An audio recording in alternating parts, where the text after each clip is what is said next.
podcast, Picks and Perspective with Chris Johnson. Palpable. Thank you for coming back, and thanks for hopping on this morning. That's super cool, and thanks for sending me the record.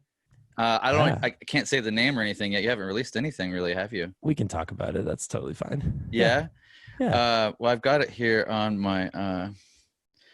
Let me just pull it up real quick. We're actually, what's today? Thursday? We're 8 Yeah. days away from the For release? press release and not the full release. We're gonna do a single and a press release, album cover unveil, track listing, all that stuff. And we have a lot of really exciting things happening in conjunction with that. But the record will be out November 13th. I think maybe by the time this podcast goes up, that information will be public, or even if you're a little ahead, I really don't care. It doesn't matter. We're fully independent. We make our own rules. So Cool. I'm turning things around fast these days, like day or two later, because wow. the more I hang on to something, the less I want to listen to it and edit, and I don't even want to edit anymore anyway. I just want to bookend things and throw it up. So, well, that's honestly the same thought process behind how quickly we're moving with this record. And we can get into that if that's something you want to talk about, but sure. It's a weird time to be making a record, releasing a record. So yeah. We being, myself, my manager, and the rest of the people on the team, we're, big fans of moving quickly because we don't have to sort of abide by any traditional standards when it comes to the typical, we need 3 to 6 months to run it through the machine type rollout, where everyone loses their passion for, they kind of lose the plot along the way. Everyone's sort of over it by the time it comes out because you've been living with it for so long. We're able to take it from rump to stump pretty quick. I mean, I've been living the nightmare since I got home from NAMM. Really, I started writing this record within days of returning from the NAMM show. And we received final masters about a week and a half ago, and we're already on our way to the full unveil and making our way through a pre-order campaign and a drop for November 13th. That's how fast we move. That's super quick, man. All inside a year. That's great. Yes, and it's also not half-assed either. This is probably the strongest pre-order campaign in terms of items and things that we're offering and everything we have going on. It's so funny because my manager and I are so used to overseeing a million details in conjunction with this stuff. And it doesn't matter how prepared you are. You could have a 2021 release right now and you'd still be biting your nails on the Thursday night before the drop, because there's always somebody that didn't do this, or you got to chase this person around and get this detail, this, whatever. So, we got a really good head start on stuff, even though this is very fast by all standards. But we're still, I think I can confidently say it's my favorite spread of items that we're offering in conjunction with the music. I'm in love with the album aesthetic and the layout and the story we're telling with this record, and most importantly, of course, the music. But there's the merch spread's awesome. We got some really great items. We're doing a bunch of really fun giveaways. There's weekly giveaways starting basically days after we roll out the first single, and every week we're doing something fun all the way up until the drop November 13th. There's a lot of really amazing stuff that people are going to walk away with just from supporting the music, as everyone normally would, but we're giving back way more than we ever have. And the items are really, really strong. Every piece of merch I would wear, there's other things that we've never done before that are really fun. And yeah, I'm super excited about it. Yeah. That's cool, man. Well, it sounds like, it's not your first rodeo, and that's the cool thing. You've done this enough times. You've been independent long enough now that this is it's almost like a test to your all the skills that you've acquired through the years, right? Because you've been hustling and putting a crack team together to do the thing, and now it's at NAMM time, you got back home from NAMM, you didn't know this shit was happening. You didn't know this was coming, right? But thankfully, your intuition was I got to get a record going now. And was the intention to finish this year and do this despite all the pandemic and all that? we're so lucky that was actually the plan. Yeah. The Oh, plan was wow. to take 2020 to write the record. Now, the only thing that's, that's sort of been foiled, not permanently, of course, just rearranged or rescheduled, was the fact that in conjunction with release, I'd be going into a North American headliner November, Right. December, and then pause for the holidays, do another NAMM show, and then European UK headliner, February, March. This is what was supposed to happen. Sure. So, we've obviously been playing that game where we just keep moving the goalpost on touring. It doesn't matter who you know or how plugged in you are or how insightful you can get with certain individuals. There's no answers as to when and how and what it's going to look like. But, we intended to take the year to write a record. The Way Forward came out December 2017. And we started actually touring in support of that record the summer prior. So we fired up, like right after we received masters for The Way Forward, which was like, actually, no, I was revising mixes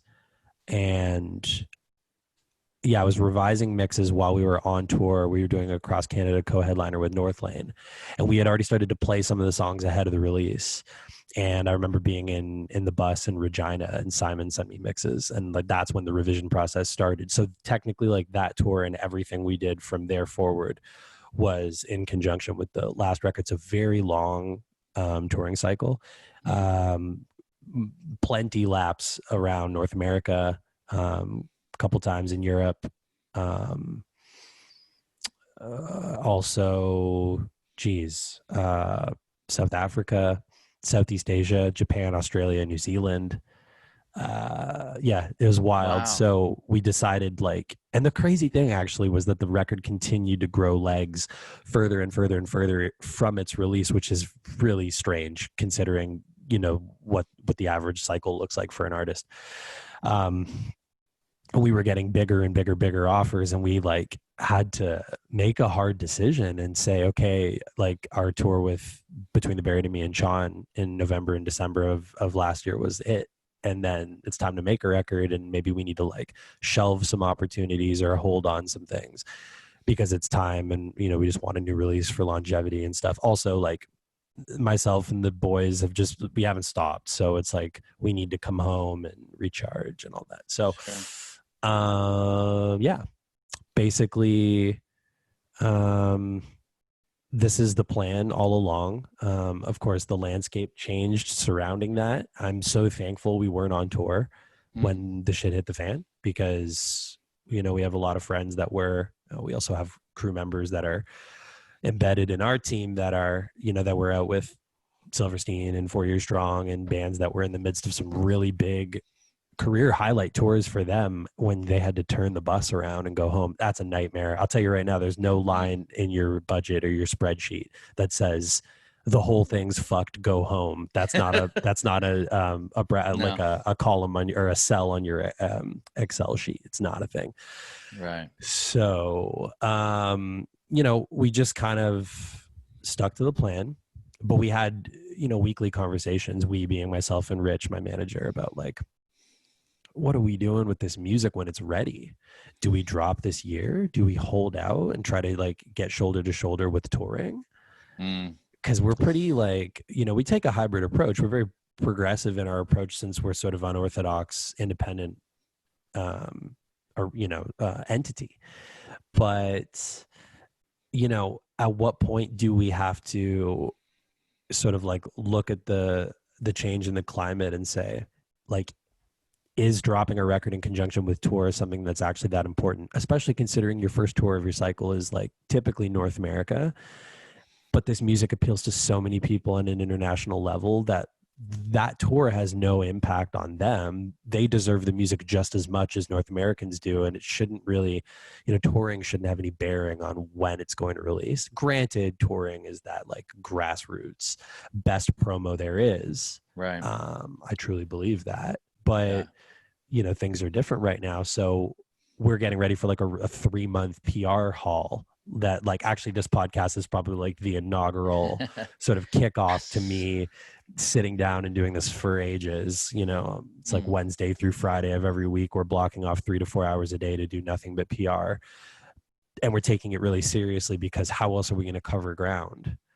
And I guess all of that's to say that we decided to drop the record this year and to not wait until next year.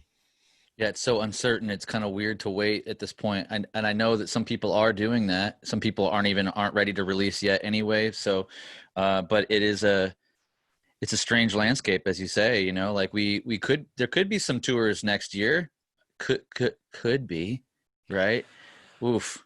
That's a lot. That's like a heavy weight. Say. I'm trying not to obsess over the numbers and the news and the stuff, you know, but realistically, you know, even if there is something rolled out, I mean, look, America and Canada are two different places. The bets on horses that we have here, horses being, you know, the proverbial horse being the vaccine, where we got different stakes in this race because there's a health and safety protocol that I think our country follows that's like a little bit different. And and if that just means time, then we're willing to do that, I think. So realistically, what does that mean? Well, even if a candidate is, you know, approved through all trials and everything is efficacious, you know, I think it's like upwards of what, you know, they need to see like 45 to 50% effective immunity rate. Which seems low to me, honestly. It does, but that's the nature of a coronavirus. I'm trying to do the research. I'm trying to figure out what makes sense here. They say that, you know, obviously the route that nobody should go, which has been tried in some places and hasn't really worked, is obviously this herd immunity approach, which is just not even up for discussion here in Canada. Of course, that's just not how that's going to go. You guys don't believe in herd immunity there? Well, it would require. I mean, they use the American population as the sort of one of the, you know, the major variables for figuring out what that would look like. And it's like 85 to 90% of people have to come in contact with it. And it would equate to over 2 million deaths. Wow. And you guys are on your way to 200,000. So it's like, number one is like, you know, and I definitely don't want to take this podcast in that direction, but okay. As far as the touring goes, from what we understand, you know, it's going to be Q3 of 2021 before like everyone can start to get inoculated. Yeah, they're going to approve a vaccine come December, but there's only going to be like 55 million doses ready or something. That would be enough to do Canada, where we're a population of 38 million people, where our entire country is equivalent to the population of the state of California. Right. So that gives us, you know, an advantage, of course. But when there's 380 million people in America, it's going to take a while. So, and I don't know what the answer is, and like what is it that needs to happen before all the venues can turn the lights back on? What is it that needs to happen before shows aren't implicitly contingent on social distancing and these types of measures? Like, when can life resume? I mean, we're going to see it. There's going to be a time. Yeah. It's just a matter of when, right? So we have to be flexible, and we're trying to be progressive with the approach. What's the silver lining for us? Well, the silver lining is that for an independent act, while it's not like glorious to not immediately be touring to support my record, and that would be my preference, of course, is the fact that our overhead is significantly cut. So we actually stand to fortify the company and enrich the company in a way that perhaps we wouldn't have ever had the opportunity to do while the touring machine continues moving, because we're completely out of pocket for everything. We tour at the same level label bands tour at, but we're completely self-funded. So, and it took us years to get there, and we have that capital to do that.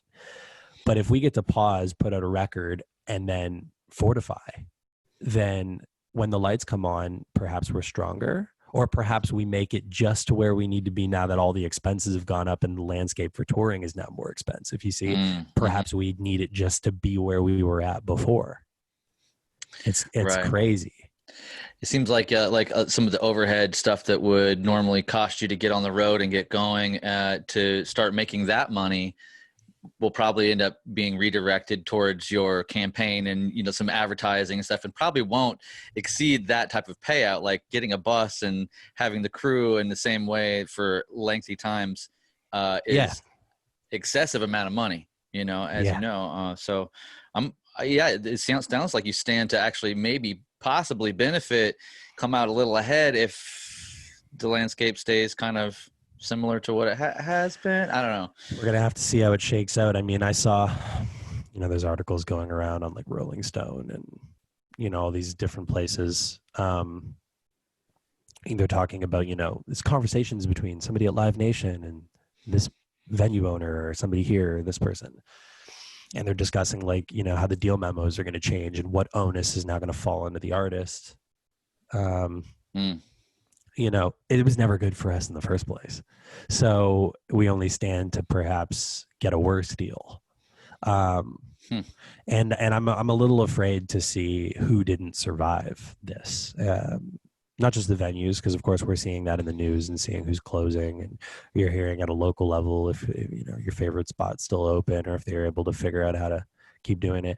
But I'm talking about artists. I'm talking about the bands that may be slightly that may think they have it, and when it comes back and they realize how much it's changed, that they can't afford to. And I'm really afraid for those individuals, or maybe the ones that have already decided that we have to go on hiatus or hang it up for a minute and haven't announced that yet. There's a lot that hasn't come from this. You know, I'm definitely not trying to like, you know, dwell on the negative or anything like that, but it's the reality of the situation at hand. And I was super freaked out at first. My head started spinning in 1,000 directions because I'm just wired that way, but also because it's like, what does this mean for any of us? And then we saw this like really, you know, steep decline in streaming and certain media and stuff, because all of a sudden people aren't in their cars. We saw that, boom, there's like 20%, 25% decline in consumption. And then it came back really strong once lockdown actually settled in and became like something that was like, okay, no, this is the reality. I think everybody switched over to like, okay, let's turn up Spotify on the home stereo. Let's like go for walks and consume podcasts more and consume music more. People started looking for an escape.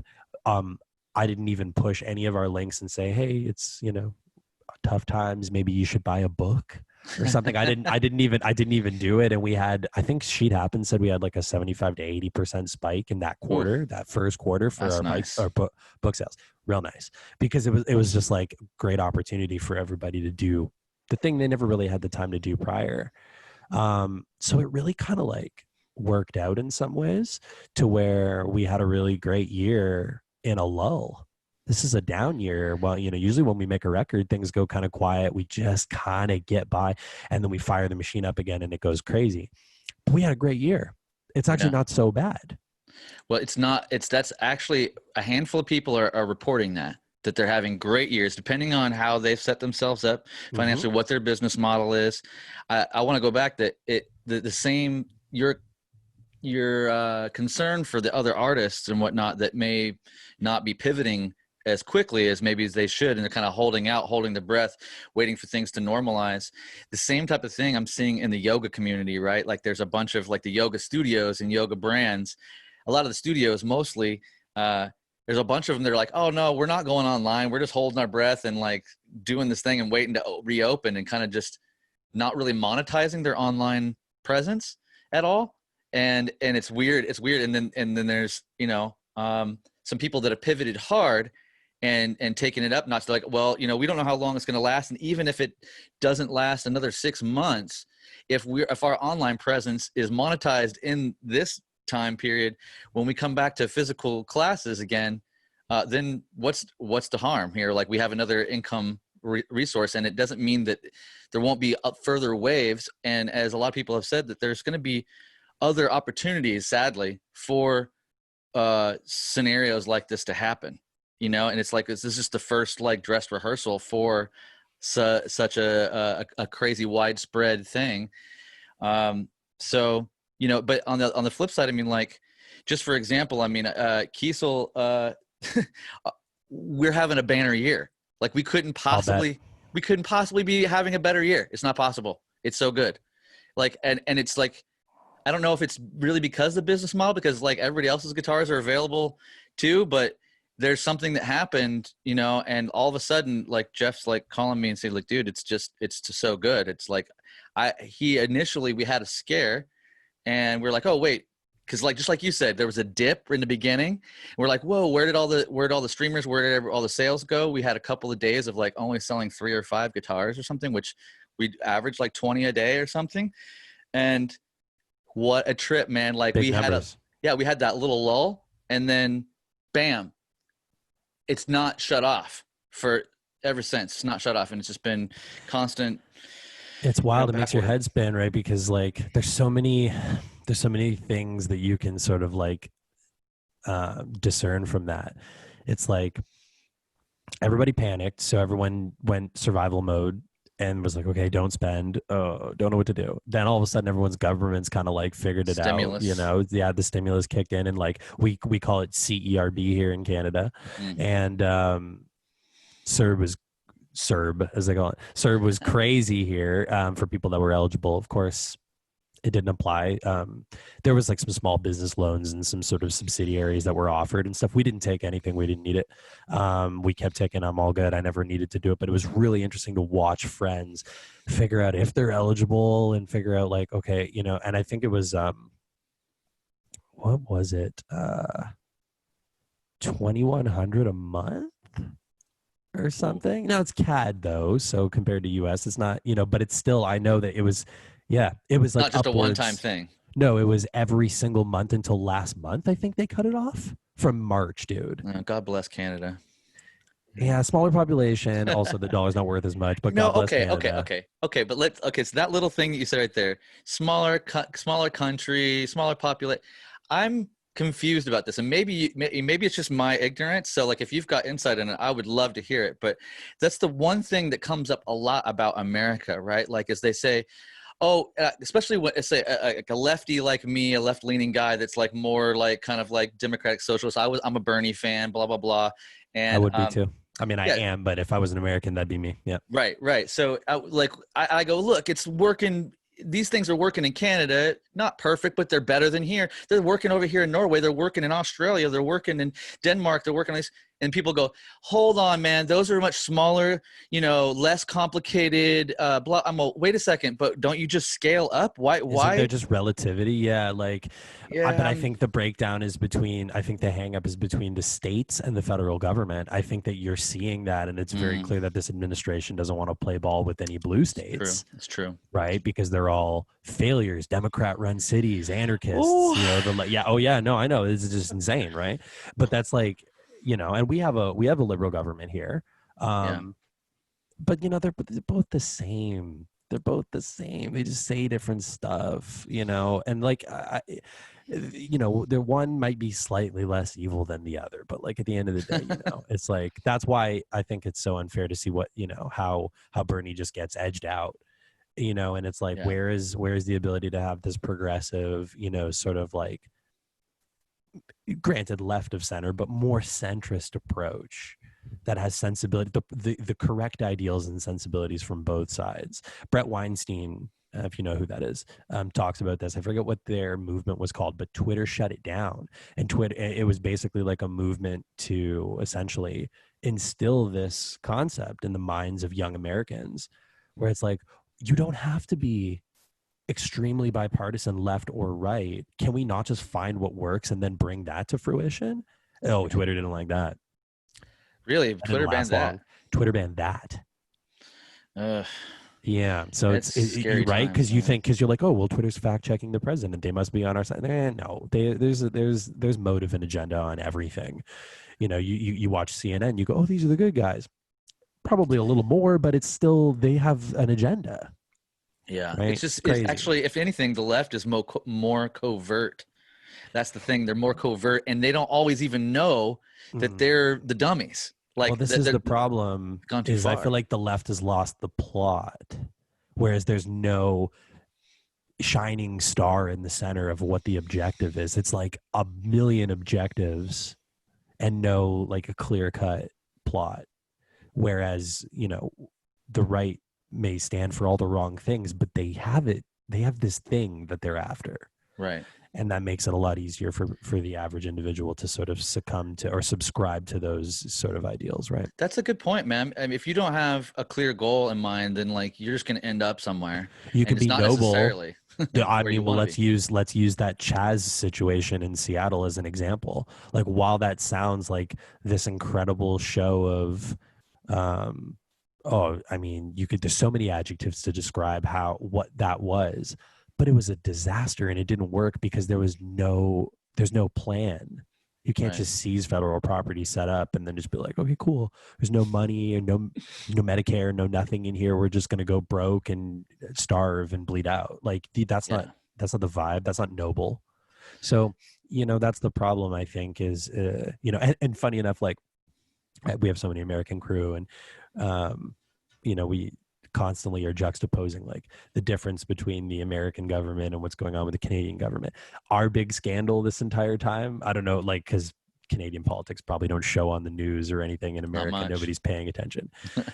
At the beginning of when they were like, divvying up all the money and figuring out, okay, this is going to be how much deficit we need to go into to pay the CERB for the average working Canadian, and like all these various things. There's an organization here called it's called We. It's a charitable organization run by an individual named Craig Kielberger. And we used to learn about We in school and stuff. They used to have these things called Me to We Day, which is like, these big charity events and stuff like that. And they encompass everything from like mental health and like all these, different resources for kids and students and stuff. But Craig Kielberger is like embedded in the government, and he's best friends with Justin Trudeau, basically. So when the money starts getting cut up and we're figuring out who's getting what, they created this like We student summer volunteer program thing that all this money was going to, and then all these family members and affiliates of the Trudeau government and the family and everything were getting these giant paydays. So the big scandal for here is like a student summer volunteer program to the tune of like, millions and millions, maybe $1 billion. I don't know what the exact sum is. And that's our big scandal. Sure.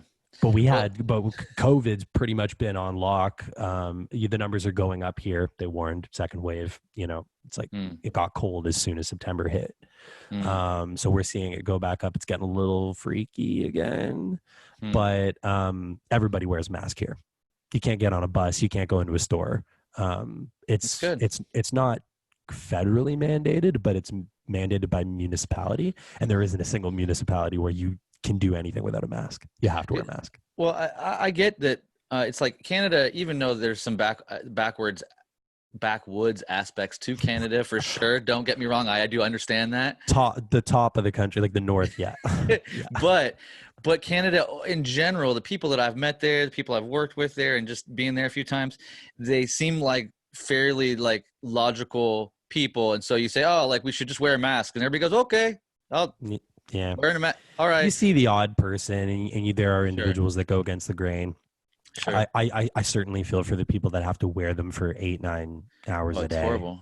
Things like that. It's definitely not that sick. But I mean, I'm in the gym with one on, I do all my grocery shopping. It's good to go to the gym though. We couldn't until maybe about 6 to 8 weeks ago though. Dude. Oh really? I lost so much progress, dude. Like, I mean, I tried, but like, I went up to our storage locker across the road and I pulled out the tour weights from the trailer and I sheepishly brought them into my apartment at the beginning of the lockdown when I knew the gym was gone. And it's like, how inspired are you to like make music in this space here and then walk over there and do the workout? And it's like, I need more variety than that, So like the benchmark was like, get 10,000 steps a day minimum, just like lots of walking and just obviously trying to keep any fluff from sticking. But I lost some mass and some gains. I was working on it. Jacob and I were in the gym every damn day on tour. I was grinding like crazy. It was the last 2.5 years of my life. It's been like a really big part of my lifestyle.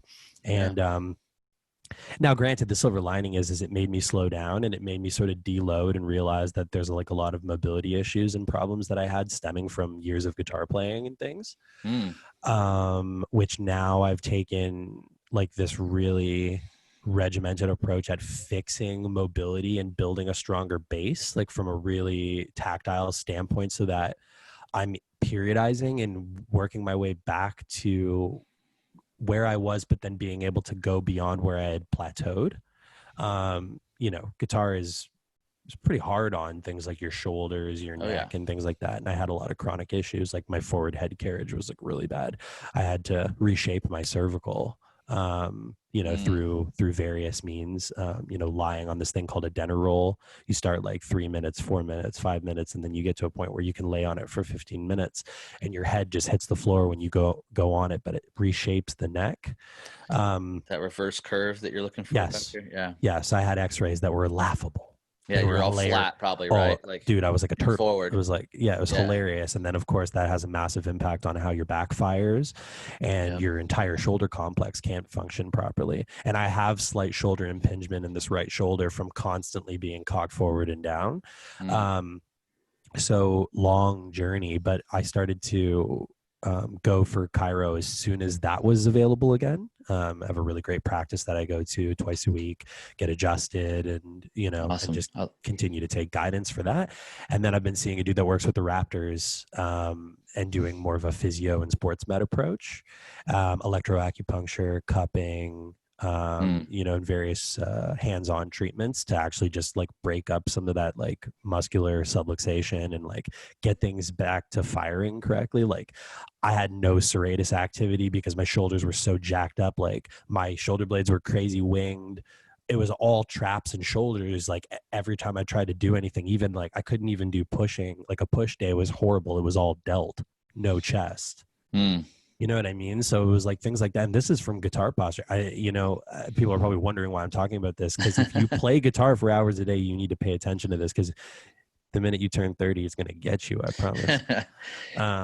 Also, I mean, I imagine there's a certain part of it too that like that when you have this constant like kind of repetitive stress that you're putting on your body, which is kind of the guitar playing and this thing, even though it's not like a traditional job where you're picking up and putting it down, there's a certain thing. And if you get you end up, there's aspects of you that kind of lock in and get static to remain, to let the other things become fluid. Right. And so you're kind of trying to hold it steady so this can be expressive.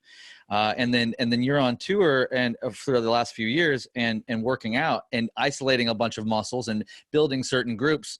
But there's a certain aspect that if you're not lengthening, if you're not getting massaged in between those, if you're not getting some therapy on a regular basis, right, then you abnormally have you're like, oh, I'm really strong. Oh yeah. But like, I'm like, now you almost kind of shift it to a different place. And now so many holes in your game and all those little muscle fibers between all the isolated ones, all the pretty ones you like to train on the machines and everything. All that stuff is just junk. And when it comes time to see what you're really made of, it isn't there. So the silver lining is I actually liked the fact that I deloaded and I let my body sort of slightly return to homeostasis a little bit.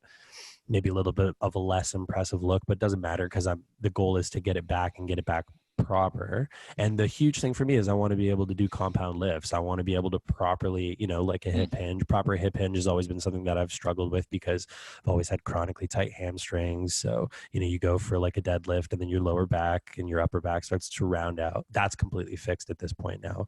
90 minutes with my physio guy, and he had needles everywhere. And then all of a sudden it's like legs aren't splaying out, hamstrings are relaxed, proper hip hinge. Just in 90 minutes, guy's really good. Amazing.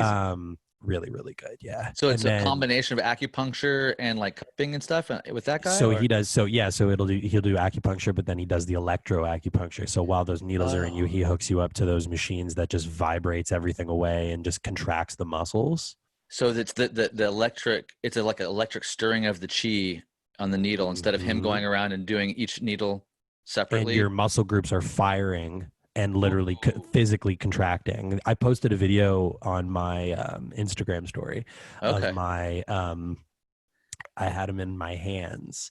So they're in my pressure points, like the one right in between the thumb and the first finger, and like right where the wrist, like just along the tendon where the pinky feeds the wrist, and then like up the forearm and the funny bone, like in all the places that you just don't want to think of ever putting a needle.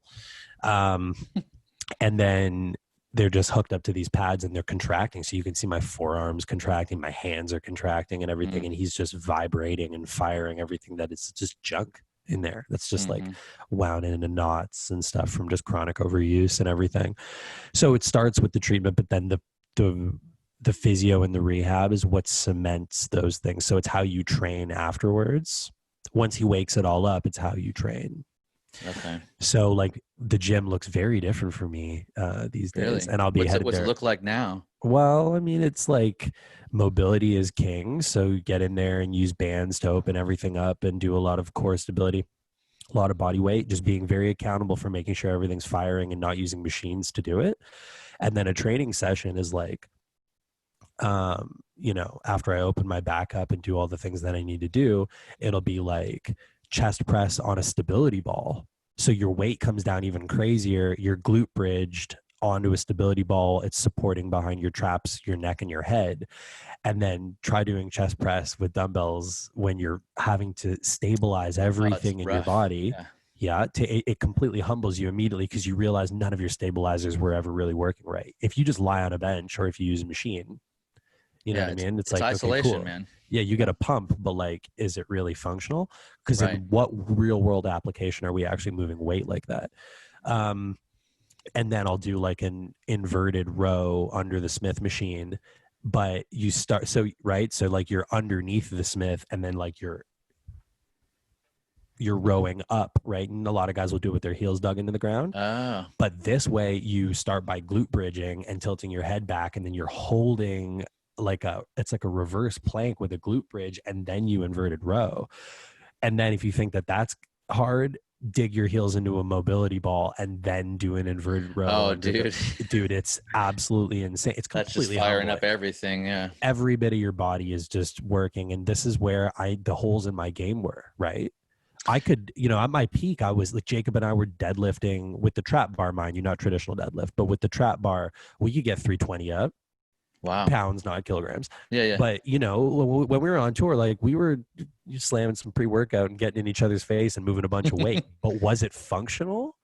We looked good. That was the word I was going to go back to. So you said the key word earlier, functional. And I think that's where we're fine. Everybody that's into some kind of movement and some sort of, you know, practice for themselves ends up, if you follow follow it down the whole far enough, you get to, oh wait, so all these things are kind of good for me, but I've got to work on actual functional movement.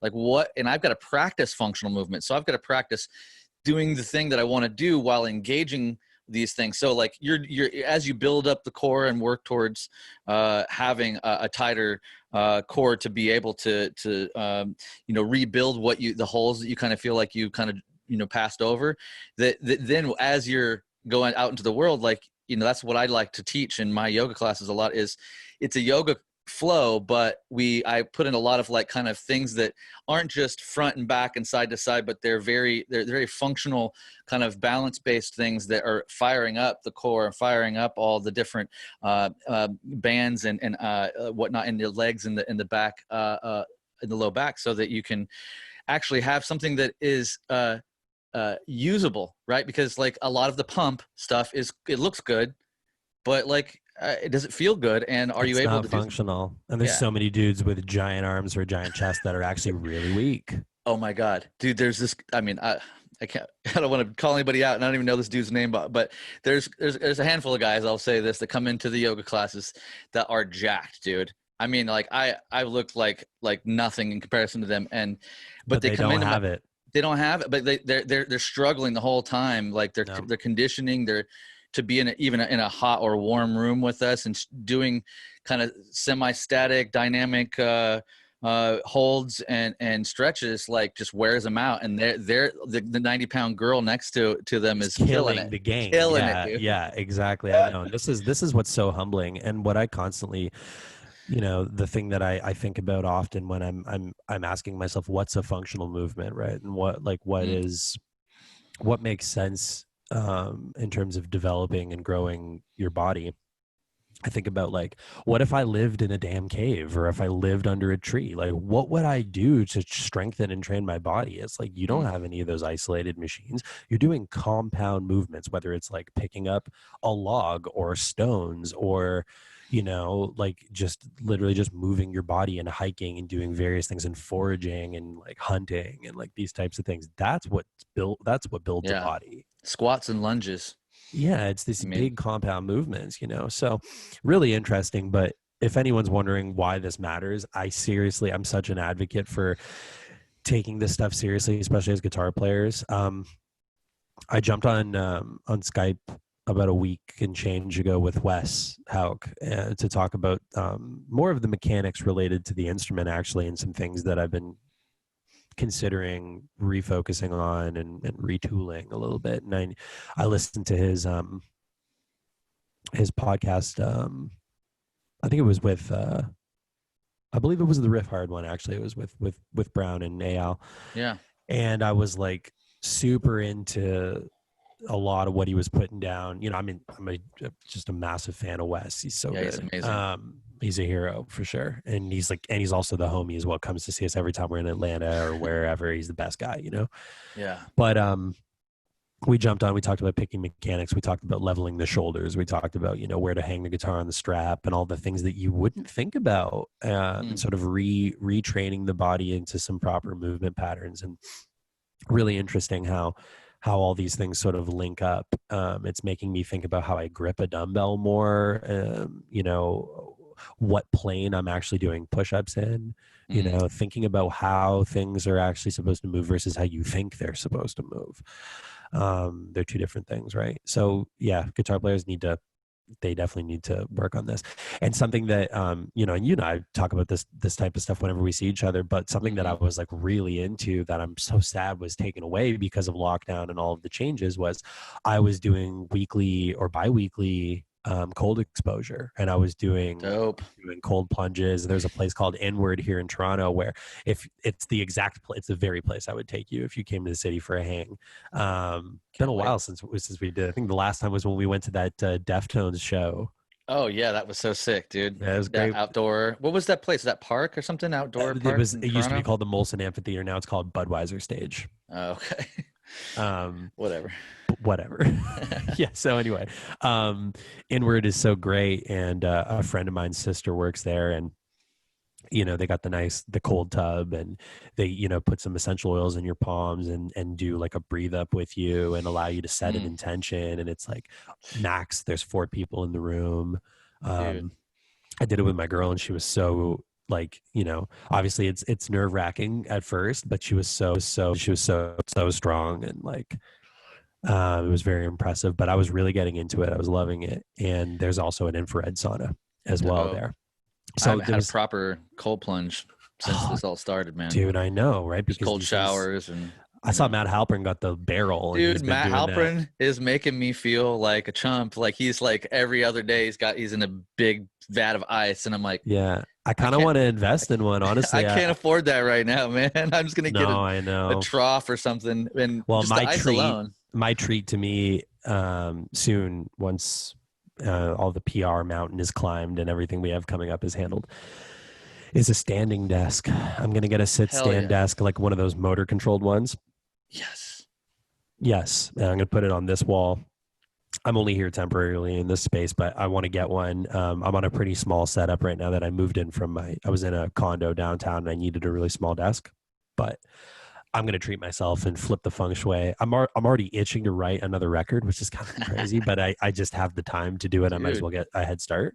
So I just want to like flip things around. I want to be able to like functionally move that desk. So daytime I can stand up, do my emails and do whatever and not have to sit and get into this posture.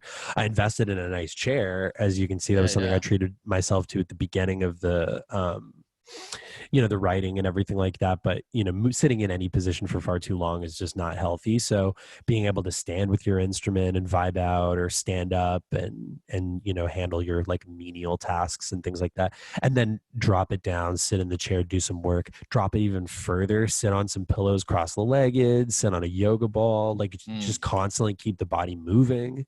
It just makes for better, longer recording, more longevity in those sessions. You don't tire out because your body's not wearing out. So you're constantly changing it up from sitting to standing to different things as you're writing? I move around a lot because it's like I'll just find myself like, because the brain takes over and you've been like working on a riff for an hour, but you don't realize how jacked up that one shoulder is or how tight that one hip flexor is because you've been supporting the guitar the whole time. Yeah. So, and I'm prone to these things because I do tension like crazy. Like, it's just, I don't know, apparently I excel at that. So I need to like really work on that. And honestly, this is probably a decent segue into what the record is kind of like about and the whole vibe and everything.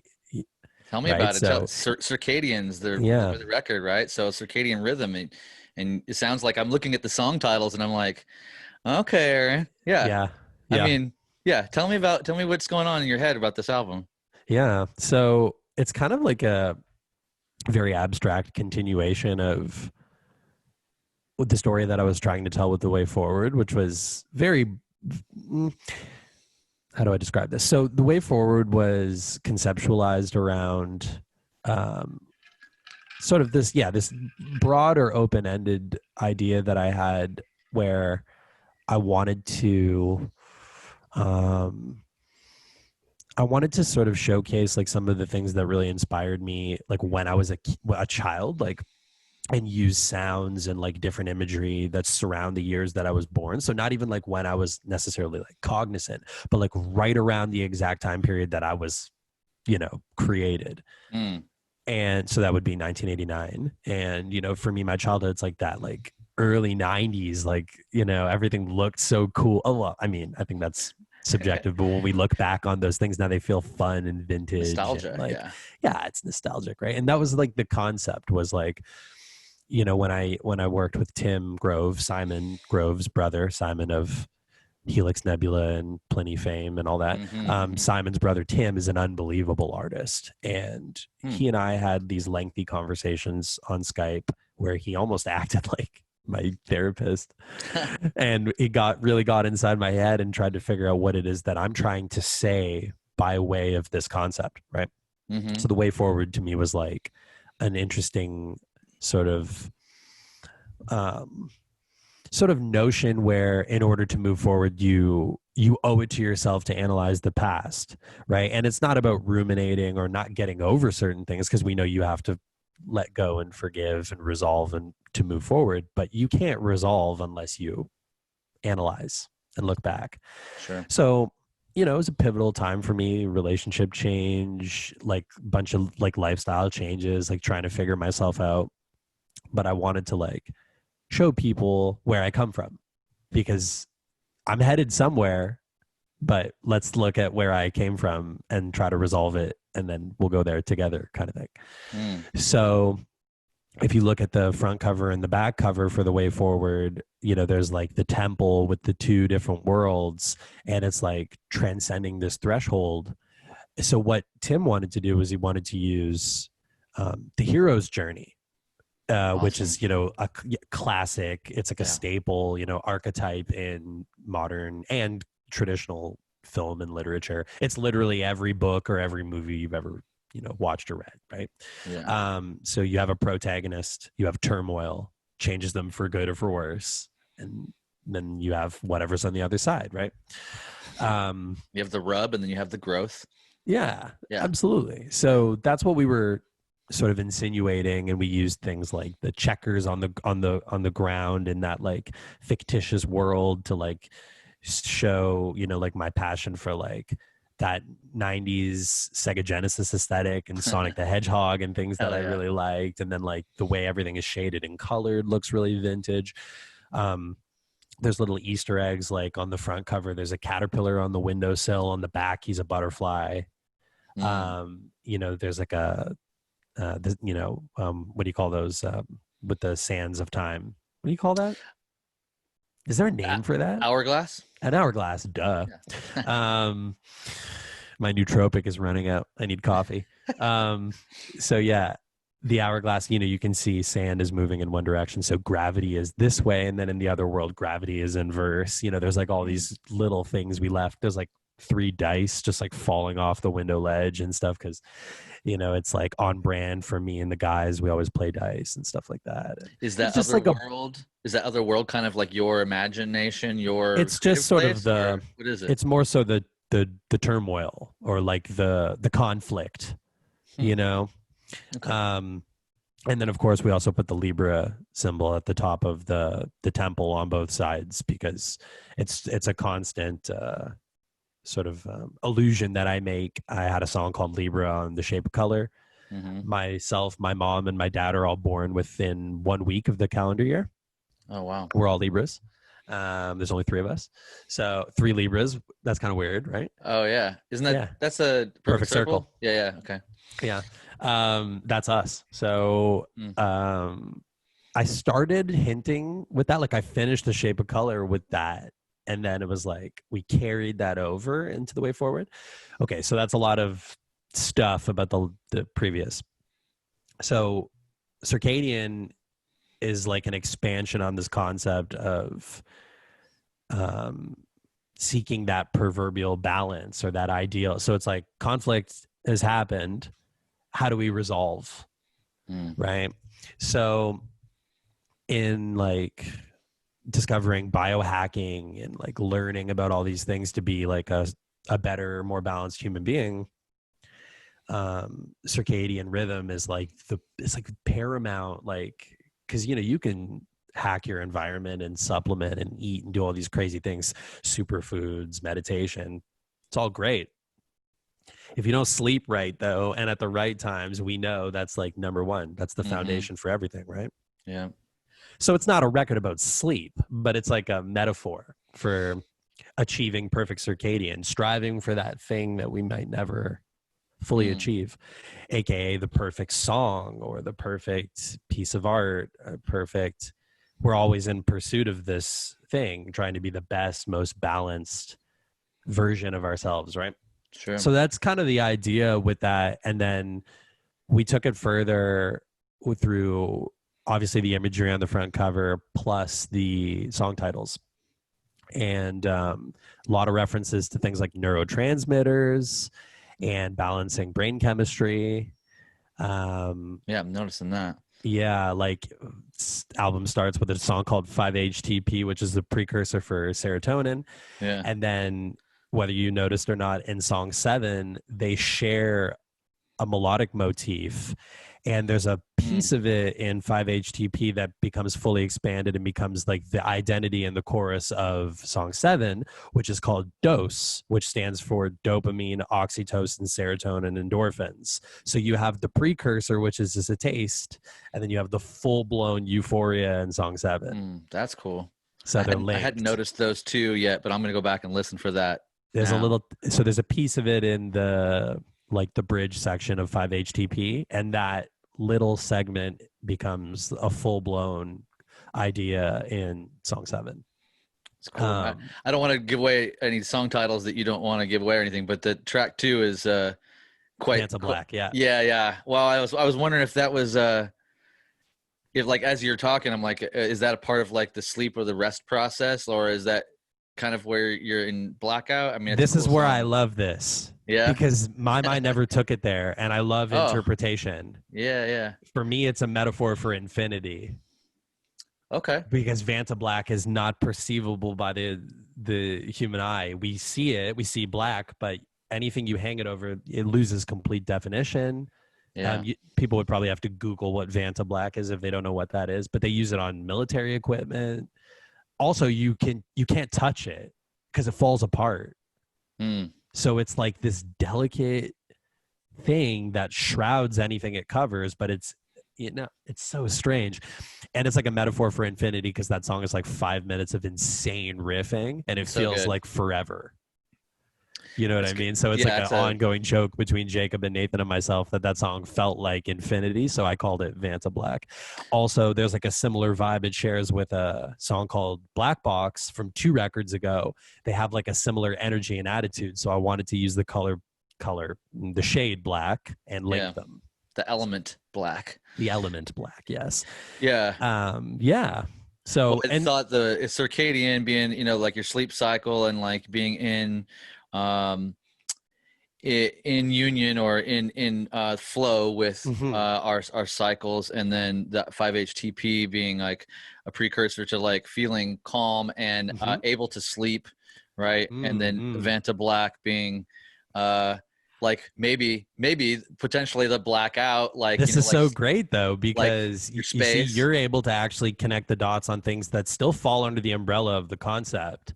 But yeah, they're not necessarily what I wrote in the press release. That's or cool. What I said is the thing. Sure. And I was explicit about this in press when I was developing PR at the beginning of the campaign and everything we're going to roll out, is that I'm going to tell you what I think it means, but I don't want to tell you too much. You know what I mean? Because I want you to derive your own, you know, meanings from these things as well, right? Yeah, and it's so important to me with instrumental music that there's a story to be told. I think that this is missing a lot with like a lot of the way guys will do this stuff, and that's okay. That's fine. But like, I always feel like I want to give the listener a syntax. I want them to understand, you know, what it is that I'm trying to tell you without explicitly telling you anything. Yeah, and it's just like, well, a good kind of middle of the road, slightly vague. I mean, it doesn't even have to be vague, but any song lyrics that you get, you know, maybe about this person's lover or whatever, but then you immediately try to see how can it apply to my situation, you know? And it's like, so it's not an uncommon thing to do. And it's like, well, the interpretation aspect of it is so fun and obviously fun for you to hear somebody else, you know, go, is it about this? And you're like, oh, well, it could be. And again, this is the first, like I said, this is like the inaugural press. And it's so cool to hear you say that, because it's like, while I'm telling you that's not exactly what I said, my answer to what you said is yes, that's what it means. So, you know, it's kind of open-ended like that. And then another notable one to probably kind of point out would be there's a tune on there called Signal Hill, and people are probably wondering, okay, what's this significance with that? So this is the furthest east, that's like the easternmost edge of Canada on the Atlantic, and it's in Newfoundland. And this is actually where my girlfriend's from and her family. And I love the East Coast. It's just, there's such a vibe out there. And I wanted to have like a really like fun and friendly tune that's like, feels like camaraderie. It feels like that feeling you have when you're with your pals, or like, you know, when you're out, you know, at a bar and you're surrounded by that good energy or whatever. And like in Newfoundland, like that's the vibe, right? Like, you know, going out to George Street and, you know, getting screeched in and kissing a fish and going crazy. And you know what I mean? And the Newfies are the best. They're the best. But Signal Hill is historically where the first Morse code was ever received across the Atlantic from Europe. Oh, wow. So the breakdown is like ones and twos, which is like long and short, which is like Morse code. And then it also has this like really kind of endearing quality that makes me think of, you know, a culture and a people that I love and people that are near and dear to me in my life, like my girlfriend and her parents and, you know, and all that. So it's awesome. Yeah. I told you after the first listen to this record that like, it's really great. I've really enjoyed listening to it multiple times. I think I listened to my third or fourth time this morning. Amazing. And it's like the things that I've come to know and love about you and your records, you know, that you have like kind of like this middle ground rock element that is always present, which I really dig. And I don't think I can't think of another artist. I know they're out there, but like the way that you do it, the way that you express your rock comes across in a certain way, but you've also got this great little prog thing, especially with like stuff on the Vanta Black and these a couple of the other tunes. But then I also hear, I don't know if it's from working with maybe a little bit the guy like the Europop type of thing, but you've got like a little bit of a, I don't know, you got little sprinkles of like these great other elements, and the pop element is actually stronger. Maybe it's just because it's in my face right now, but it feels stronger on this album overall. The catchiness, the vocal quality of some of the choruses, and there's a couple bridges in there that are so catchy that I'm like, oh wait, what's going on? Is this another chorus? So I'm just as a fan receiving it well, you know, and I like the color, the colors that you've chosen. The artwork has really kind of done another expansion, and I would love for you to tell me a little bit about the art if you want to speak about this art too, because I think this is really, really neat. Well, first of all, from somebody whose opinion that I highly respect, and from a friend, of course, huge accolades from you. So thank you very much. Appreciate that.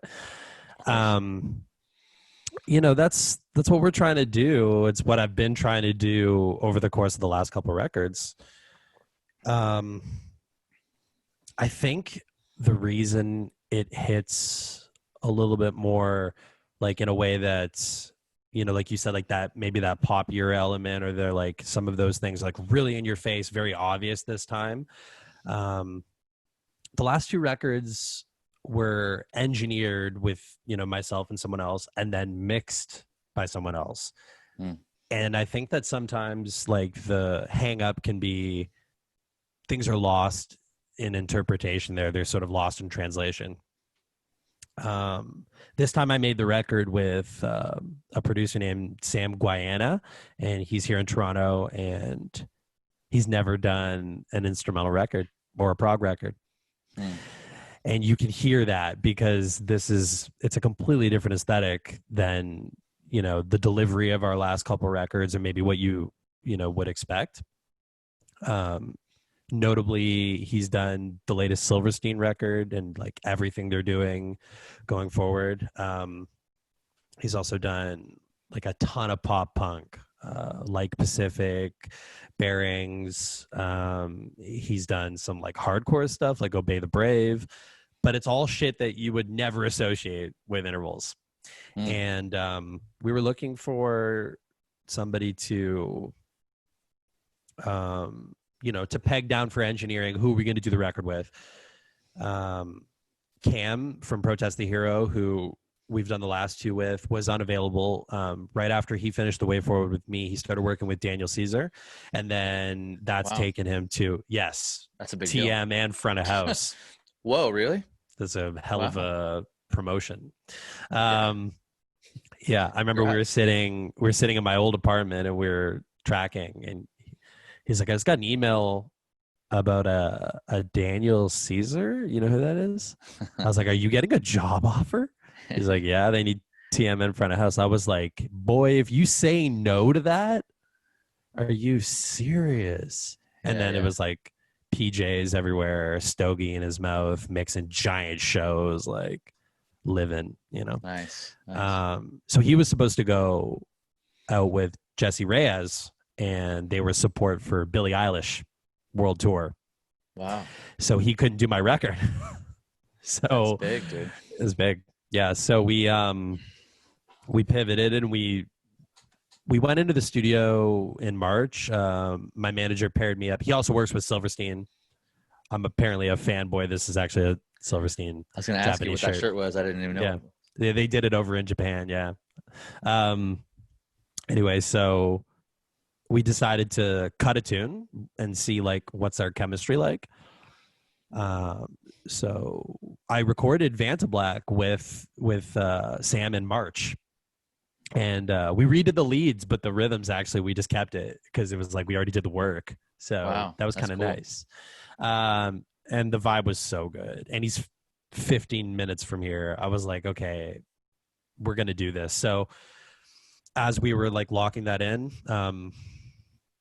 I decided, you know what, maybe it's worth having him mix the record and not just do this engineer thing and then like send it out, see what happens. Like maybe we should like try to do that like all-encompassing approach. We haven't really done it since like In Time and AVW and stuff when we were working with Jordan Valeriat. And funny enough, Sam is like a disciple of Jordan. Jordan is like one of the bigger engineers from this area that did like a lot of the earlier Silverstein counterparts. He did a Nick Johnson record. He did a bunch of my early stuff. Cool. He runs a YouTube channel called Hardcore Music Studios, and a lot of educational content and stuff.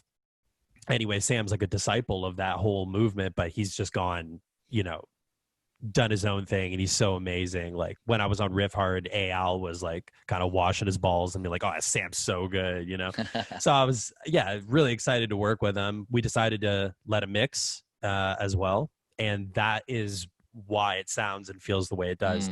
He and I baked in so many of the moves for the production as we were recording. There was no need to like write a book of all the moves that a mix engineer needs to make to carry out my vision. They're already there. Got it. And then also 2020 and neural DSP plugins, it's like tracking tones were like mix ready, like so right away. Did you use the neural DSP on like everything or what? Fort and Cali on rhythms, Nolly on leads, little Abassi on cleans, couple little like mid-gain, darker, chewier, delicate leads that we used the Pliny on. And the whole record. Parallax on bass, B7K sometimes. Literally every instrument except for the drums and the keys are neural. So do you think that plays a big part in like the being able to save so much time? I mean, you're already on like a good path, but like you said, mix ready, They were mix ready. Were mix ready. Tracking tones smoked the finals on the last two records. Wow. It was like, this is insane. Okay. And that's all the plugins. That's not even using that new neural stomp box that they've put out, right? No, this is just the plugins. Okay. We were plugged into like a radial DI box, some fancy outboard studio compressor just to like get a little sauce on the DI, and then right to his Motu sound card, and just that's it. And you're recording. Are you doing the like the DI, the separate quiet, or because you're doing straight in, so you're applying the plugin can be changed afterwards. Is what I'm trying to say. Right? Yeah, and sometimes we swapped out the IR section for the GGD Zilla Cab Studio if we wanted like a quirky roomy thing, or like he wanted to like get 3 mics on a vibe for something or whatever. Sure. But pretty much we just use like all the straight up neural stuff. So coming from you, man, you've got all those pedals and those amps sitting back there, dude. I know you've got like lots of things to choose from. So. It's kind of insane. I spent 30 hours reamping the Way Forward, like 3 10-hour days with that Triple Crown and all them pedals, and like, and we smoked it with plugins. It's like, bro, what are we doing? I mean, I hate to say it because I love analog gear, and I know you do too. But we are definitely at another place, and I have the Axe FX3, and I'm a low end user on that. Like I'd have a couple of presets that are like not stock, but it's so easy for me to not have to mess with anything, and I'm already at the place, so I could see why someone like yourself in an actual, forward moving big project would opt for these type of tones, especially if you feel very strongly about the neural stuff, It just worked. I'm not gonna resist. There's no reason. It's like I was plugged into them for the whole writing process. It's like they feel so good. We're there now. So anyway, so that's the recording stuff, and why it sounds and feels the way it does. Okay, artwork. So I actually had my heart set on working with another individual, somebody who, different from who actually did the art. He's a designer here in the city. He's from Colombia, and really love his aesthetic and everything. We went for a bowl of ramen like right before lockdown. We were talking about like, okay, catch up in a couple months. We'll do it. And I believe he came from Colombia to Toronto to work for Ubisoft. He's a busy guy. He's designed video games that certainly everybody's seen before. So I hit him up, too busy. of course. Yeah.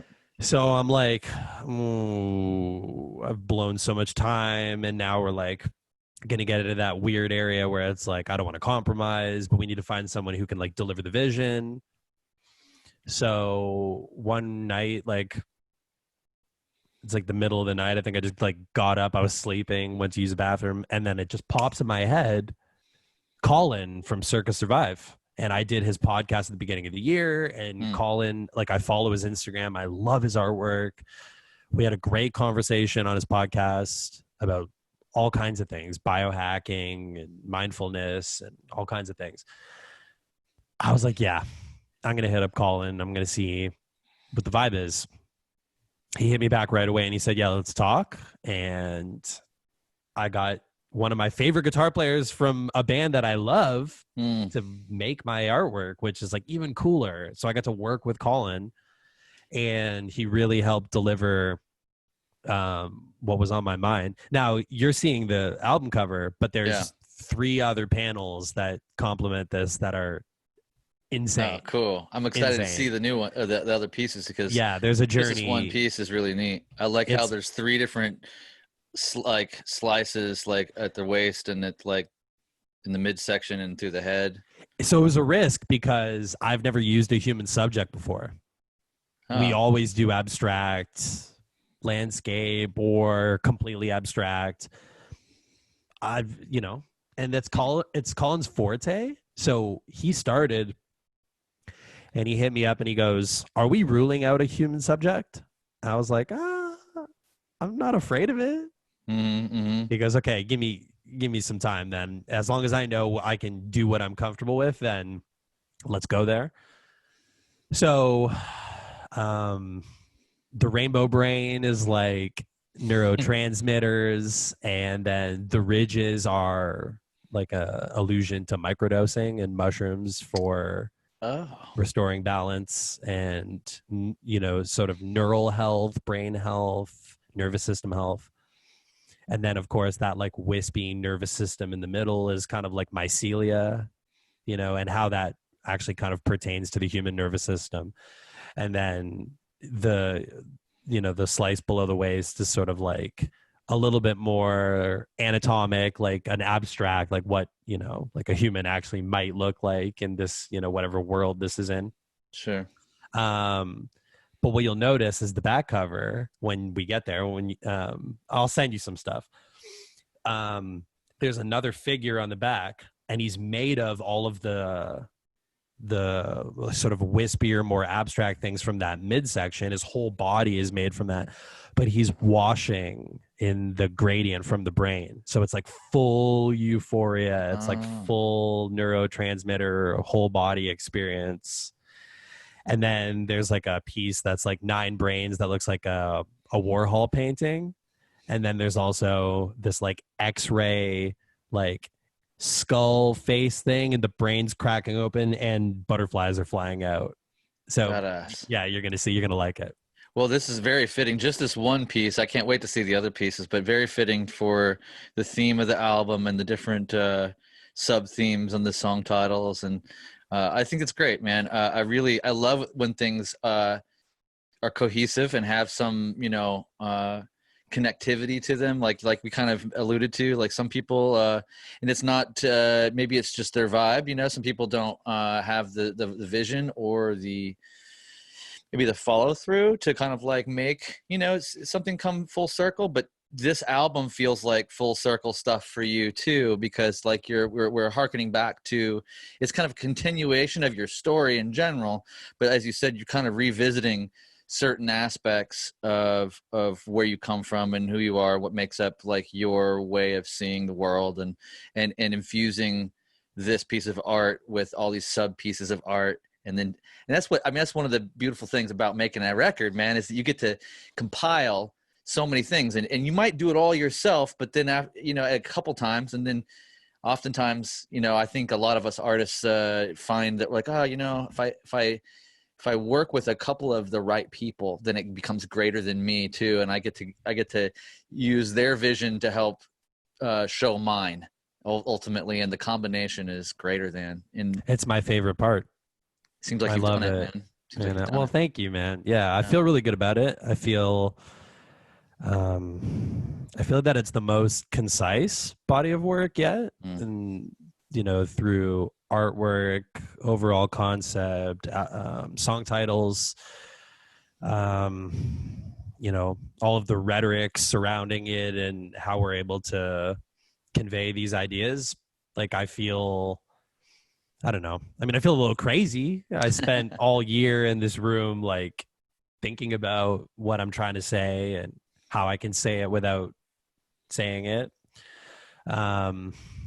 Question: when you go back and, like, I assume that you write a lot of, and maybe you correct me if I'm wrong, you probably write, you find the rhythms and you kind of demo the rhythms out for, you kind of demo the maybe the setup or the what am I trying to say, the arrangements maybe. Arrangement. Yeah, and then when you're going back and kind of finalizing leads and melodies, like, how does that work for you? Do you put it on loop and just record loops until you get takes that you like, or do you kind of sit and write without any recording and kind of like, okay, I've nailed it, I know exactly what I'm doing, you could almost like tab it out and then you go and try to nail it? Or is there a process there for you?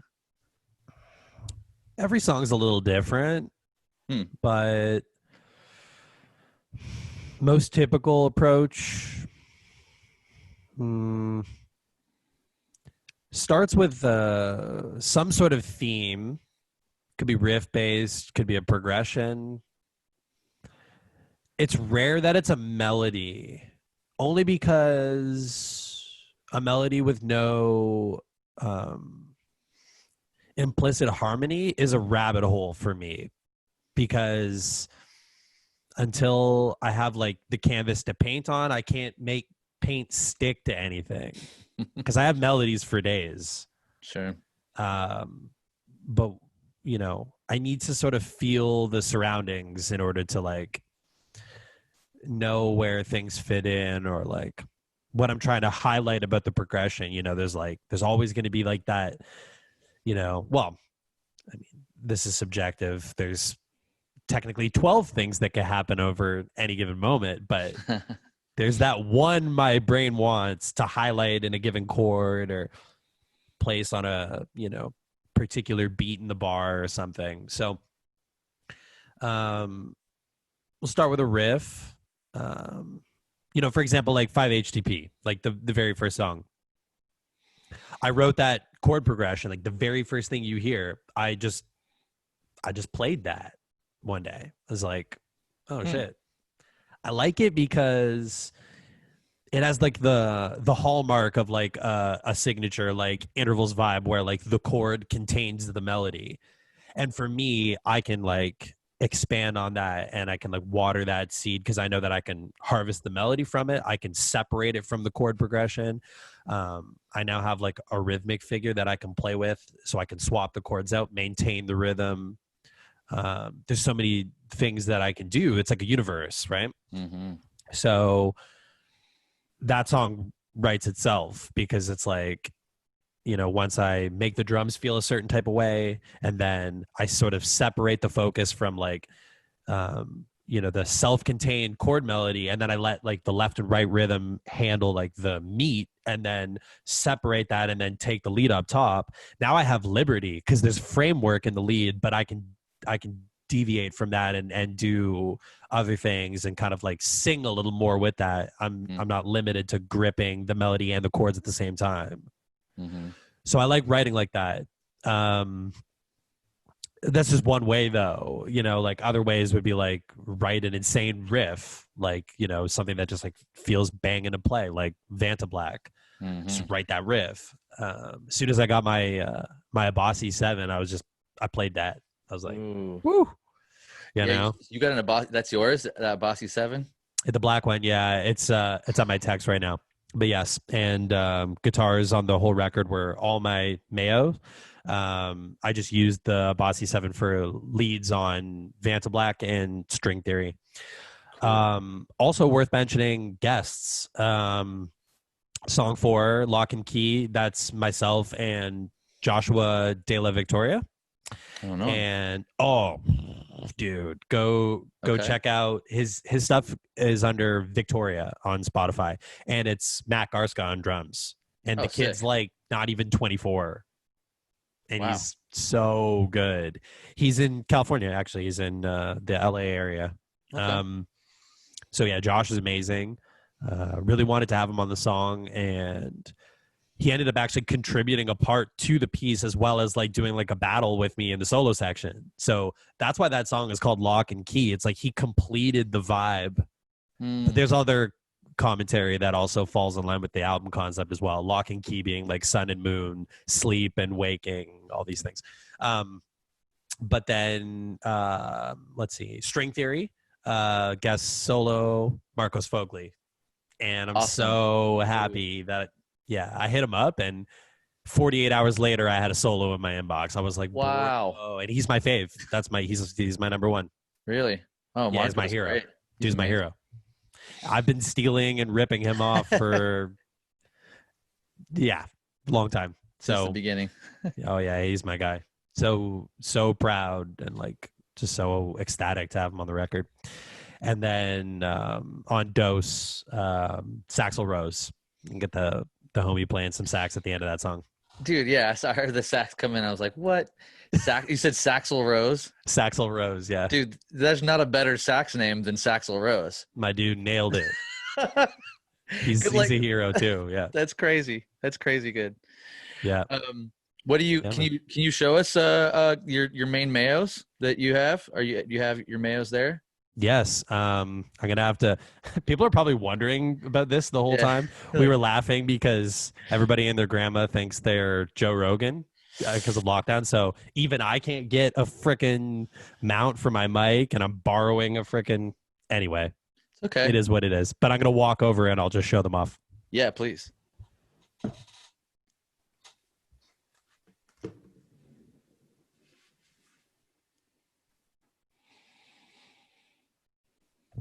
We're going to do it like this. Okay. Can you hear me? Yeah. So this is the first iteration of guitars that I started working on with Mayo. This is a Regius Core. Core meaning it's a carved top. Sick. Obviously on Zoom where there's only so much I can show. But this is a mahogany body. It's one of their 11 ply laminate necks, so it's like maple, wenge, and there's like some other stuff in there. Amazakaway, I think they use. And this one's got bare knuckle silos, Goto 510, and this custom sort of like emeraldy kind of vibe. And it is a neck through, as you can see. Whoa, nice. To drop it on the ground. Not my preference, but this is how this guitar is engineered stock, or at least that's the anatomy of this guitar. So we are working on things, and I have things that are hiding in cases that I'm not allowed to show right now. But this thing is sick though. This is the main guitar you're hearing on the entire record. Cool. Bare knuckle silos, mahogany body, ebony board. That maple and wenge neck and the maple top, just slaying. It's a little heavy because it's a neck through, so this guy might become relegated to studio vibes because we're talking about like shoulder and neck health. Like it's a bit of a boat anchor, but it sounds so damn good, so I can't really argue with that. And I'll show you funny enough, all the other guitars on that rack, none of them were used on the record. Like I said, I used this and I used the Abasi, but there's one more I'll pull out of a case and I'll show you really quickly. Cool.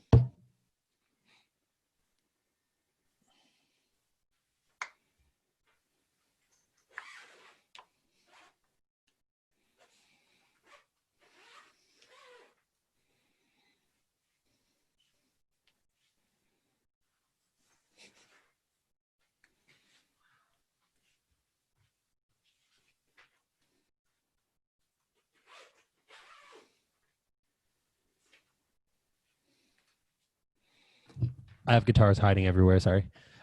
This is the big brother to that guy. And this is also a Regius Core in this beautiful purple with bare knuckle silos. And this one's got a Schaller Hannes bridge on it, Dope. Which is very interesting. It's like it's low profile and it's really smooth and it feels really good on the wrist. I can't say it's my favorite sounding bridge, but boy, is it aggressive sounding, extremely aggressive, because it is, see if you can see, it's bolted all the way through.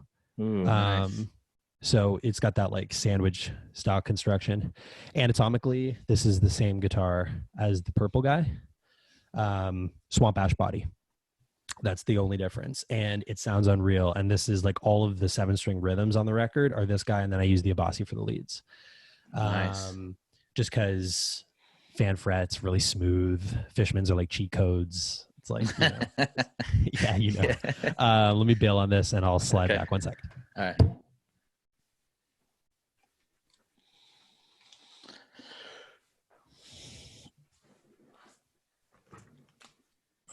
Dope. Thank you.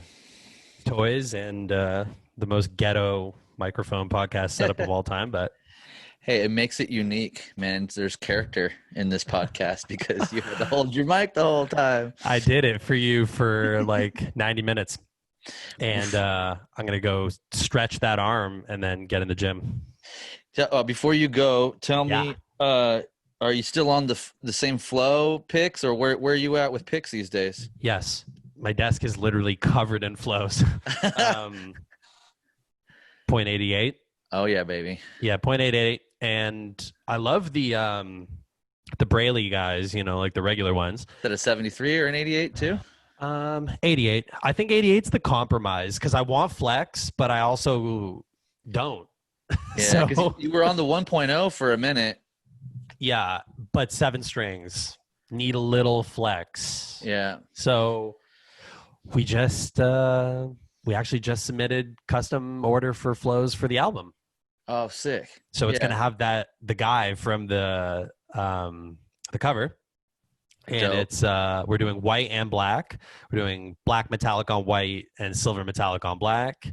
And the emblem on one side and then intervals and flow along the bottom on the other side. So that's awesome, man. I'm stoked that you're still on those. And I mean, so Misha came and did the pod, earlier this year or whatever, and he was all up on the 60s, and which 60 super light, right? Super light. And I was like, oh shit, I can't do that, man. And then he made a preset on the fly in my fractal, and then he left this like pick in my guitar, and I was like, shit, I'll fuck with that for a bit.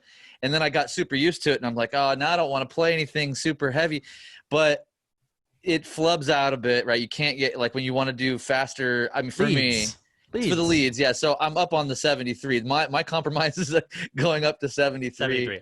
I got him too. Yeah. It's the shit. I really, actually, you know what? At 73, I prefer the Braille ones. Yeah. Yeah. So standard Ultex, yeah. Standard Ultex, yeah. This is the money, though. This green isn't my favorite. So we're going to do these new black and white ones. They're going to have my shit on them. It'd be nice. But between this, I don't know what is actually wins. 73 or 88 has got to be like the number one. And then 1.0 probably is third after whoever's number one in 73 and 88. Like worldwide, player-wide, like if you were to take an ultra poll, I don't know how 73 or 8. I don't know. I mean, I would be really interested to know that. Yeah. I used 0.73 on all the rhythms on the album. So really? You see, this is what I mean. 88's the compromise for like not being able to change picks. It's like, okay, I'll do 88. 73 is probably the preference on rhythms, and 1.0 is the preference on leads. Yeah. So 88 has to be the one. Be 88 is the one, right? It's like process of elimination. Yeah, if you're taking one pick on stage or one pick for the performance, you can kind of get. I think that's it. And I'm excited to finally have some custom flows. Yeah, dude, that's gonna be sick. Yeah, dude, I'm really excited. And pre-orders will be like, couple of tees, long sleeve, hat, mask, sick vinyl variants. Like really. Oh, dude, I love that you do the vinyl, man. Yeah, dude.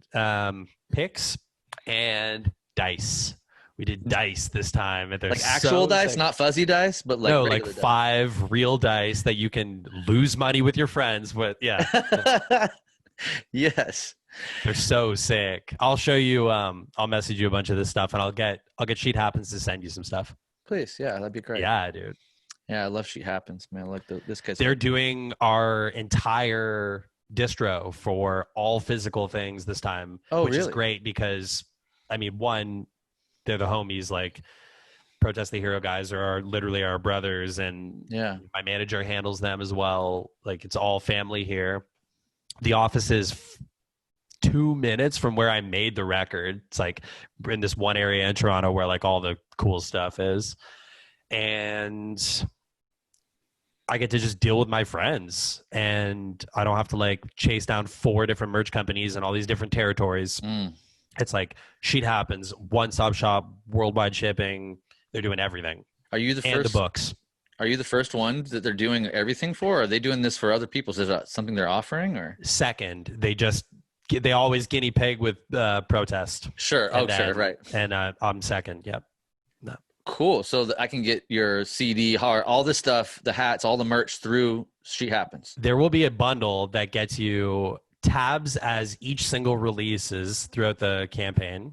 All of the items, vinyl variants, mask, hat, dice, slip mat with the vinyl, books, like everything is like. That's so cool. Yeah. Man. And we're doing giveaways. See if I can get it right. Neural DSP. The order's wrong here, but Neural DSP, GGD, D'Addario, Boss Roland, Sheet Happens gift card for the web shop, and a set of bare knuckles. Oh, sick. Yeah, we're doing a bunch of stuff, and that's like every week until the record drops. So if people aren't following my Instagram, I have no idea what you're doing. You could literally win this just from ordering a vinyl, just from ordering the CD, just from, Cool. So if you order something, then you're entered into one of these things weekly. Okay. Yeah. And then we announce a giveaway, and then it goes for 7 days, and then we announce the winner and announce a new giveaway. Got it. So and you have to buy something time. Each time to kind of like be entered into that week's drawing. Yes. And all of these things are worth more than anything you could purchase. And you support us, and you get dope stuff. And yeah. Man, it's going to be sick, dude. Very excited. Excited for you, man. Well, I really appreciate you spending the time and giving us a full rundown. Like, I feel like, and this is being the inaugural press for the record. I'll turn it around quick for you and make sure it's out. That's just really fun and exciting to be on the front of it. And it's cool to see your guitars, man. I'm so glad that you landed someplace that you feel like is taking care of you, and that you're getting a quality instrument to like write and express yourself on. It's so key in this day and time. So man, they make such amazing guitars, and as like a company and people, like I feel connected because my mom's father was from Poland, so there's like some lineage there.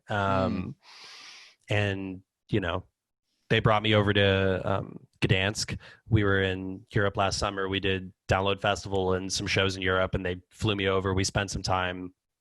At any point through this process, I could have been like, yeah, that's the one. Let's put it out. But, it's never been the goal with me. I could have locked something up a long time ago. Oh, yeah. The whole idea is to get it right. I want to be so absurdly in love with the thing so that everybody else is too. And I can, put my name on something that I wholeheartedly say, yes, like this is me in a guitar. So there's something hiding there. That's which good. Will be, it's sort of, we're making moves, taking our time. COVID didn't make it easy. No NAMM show coming.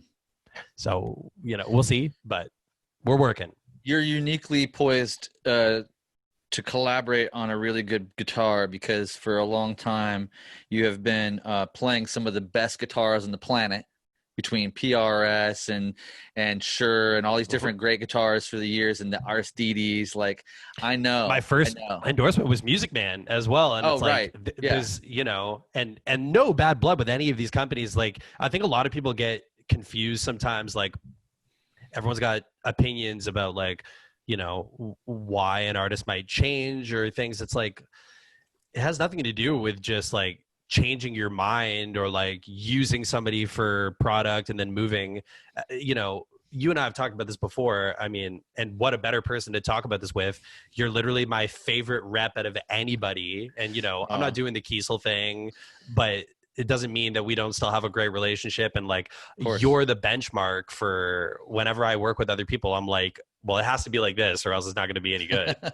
So, that's important. And if that's not working out or certain people aren't valuing you, has nothing to do with like, oh, he's just, you know, so uppity and ready to go.